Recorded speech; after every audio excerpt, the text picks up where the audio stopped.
I'm hugely pleased to be working with Prospect Magazine and the panelists to talk about the problem we face and how we can communicate the problem and the solutions to the public and policymakers with whom this needs to have resonance.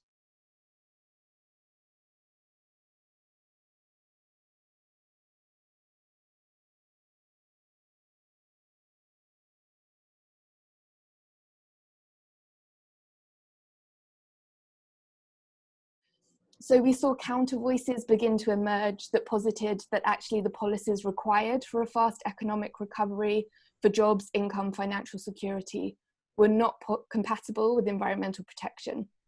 And what we saw that concerned us as communicators, and is very much the focus of the discussion for today, was a tendency for the debate to slip back into the old paradigm of people versus planet.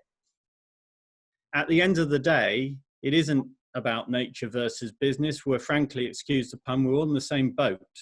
And the scale of changes that we are unleashing have not really been witnessed since people walked the earth, if you like, if you want to describe it that way.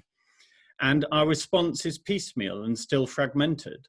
So getting this narrative right is critically important. I take a lot of reassurance from the evidence that Natalie was demonstrating about the number of people who absolutely recognise that after this pandemic there must be no going back to business as usual, because business as usual was failing the vast majority of people and trashing the planet that we all depend on. I think there is a real appetite there for policies like a Green New Deal, the kind of once in a generation opportunity to transform the infrastructure of our society at the speed and scale that the science demands.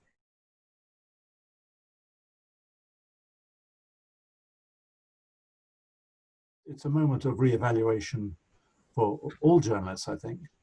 I think this is going to lead to a shift in which journalists are going to have to ask themselves exactly what business they're in. And again, when we think of COVID and we think of climate change, which is obviously also a matter of life and death, I think the premium is not going to be on entertainment or opinion, because that is so freely available everywhere else. The thing that matters is reliable news and facts that we can trust.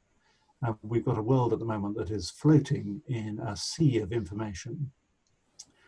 And I think people are really frightened. I think people realize that they need reliable news.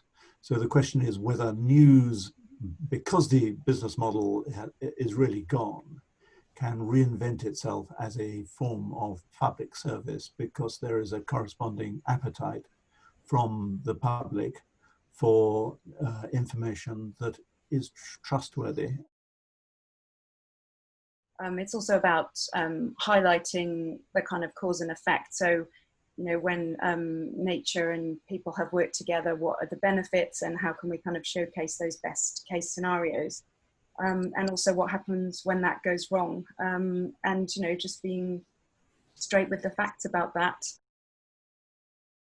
You know, certainly one of the interesting things is seeing sort of environment stories bleeding into health stories and vice versa. So, you know, you find that, you know, you're talking to a climate scientist and they'll sort of, you know, then we'll segue into, you know, COVID-19 and how we recover. And so I think there's a sort of blurring of beats there and divisions of stories. I think, you know, in terms of the sort of broader question of this debate, you know, the old canard of jobs versus environment, I think it's a bit of a mixed bag, really, in terms of what progress we've made on the framing of it. I mean, I think, you know, if you look at what public figures and groups are saying and how it's being reported, it's some of it's really regressive and some of it's quite progressive. Speaking from a journalistic or former editor point of view, let's be very careful that we don't content ourselves with preaching to the converted. We have to make an extra special effort to break out of silos on this question of protecting the environment, preventing climate change, etc.